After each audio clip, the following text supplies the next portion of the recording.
Jésus, ayant levé les yeux, vit les riches qui mettaient leurs offrandes dans le tronc. Il vit aussi une pauvre veuve qui y mettait 2 petites pièces. Et il dit, « Je vous le dis en vérité, cette pauvre veuve a mis plus que tous les autres, car c'est de leur superflu que tous ceux-là ont mis des offrandes dans le tronc. Mais elle a mis de son nécessaire tout ce qu'elle avait pour vivre. » Comme quelques-uns parlaient des belles pierres et des offrandes qui faisaient l'ornement du temple, Jésus dit, « Les jours viendront où de ce que vous voyez, il ne restera pas pierre sur pierre qui ne soit renversée. » Ils lui demandèrent, « Maître, quand donc cela arrivera-t-il et à quel signe connaîtra-t-on que ces choses vont arriver ?» Jésus répondit, « Prenez garde que vous ne soyez séduits, car plusieurs viendront en mon nom disant, « C'est moi, et le temps approche. » Ne les suivez pas. Quand vous entendrez parler de guerre et de soulèvement, ne soyez pas effrayés, car il faut que ces choses arrivent premièrement. Mais ce ne sera pas encore la fin. Alors il leur dit, « Une nation s'élèvera contre une nation, et un royaume contre un royaume. Il y aura de grands tremblements de terre et, en divers lieux, des pestes et des famines. Il y aura des phénomènes terribles et de grands signes dans le ciel. Mais avant tout cela, on mettra la main sur vous et l'on vous persécutera. On vous livrera aux synagogues, on vous jettera en prison, on vous mènera devant des rois et devant des gouverneurs à cause de mon nom. Cela vous arrivera pour que vous serviez de témoignage. Mettez-vous donc dans l'esprit de ne pas préméditer votre défense, car je vous donnerai une bouche et une sagesse à laquelle tous vos adversaires ne pourront résister ou contredire.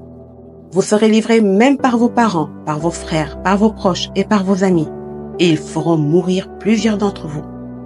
Vous serez haïs de tous à cause de mon nom, mais il ne se perdra pas un cheveu de votre tête. Par votre persévérance, vous sauverez vos âmes. Lorsque vous verrez Jérusalem investie par des armées, sachez alors que sa désolation est proche. Alors que ceux qui seront en Judée fuient dans les montagnes, que ceux qui seront au milieu de Jérusalem en sortent, et que ceux qui seront dans les champs n'entrent pas dans la ville. Car ce seront des jours de vengeance pour l'accomplissement de tout ce qui est écrit.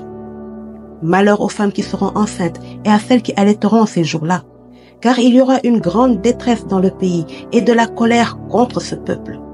Ils tomberont sous le tranchant de l'épée, ils seront emmenés captifs parmi les nations, et Jérusalem sera foulée aux pieds par les nations jusqu'à ce que le temps des nations soit accompli.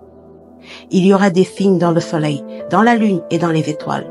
Et sur la terre, il y aura de l'angoisse chez les nations qui ne sauront que faire au bruit de la mer et des flots. Les hommes rendant l'âme de terreur dans l'attente de ce qui surviendra pour la terre, car les puissances des cieux seront ébranlées. Alors on verra le Fils de l'homme venant sur une nuée avec puissance et grande gloire. Quand ces choses commenceront à arriver, redressez-vous et levez vos têtes, parce que votre délivrance approche.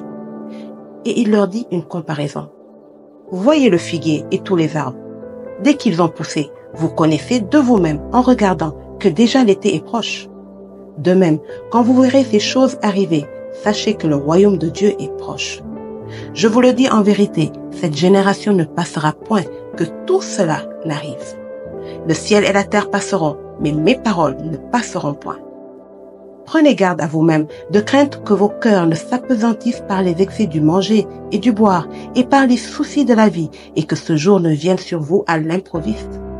Car il viendra comme un filet sur tous ceux qui habitent sur la face de la terre.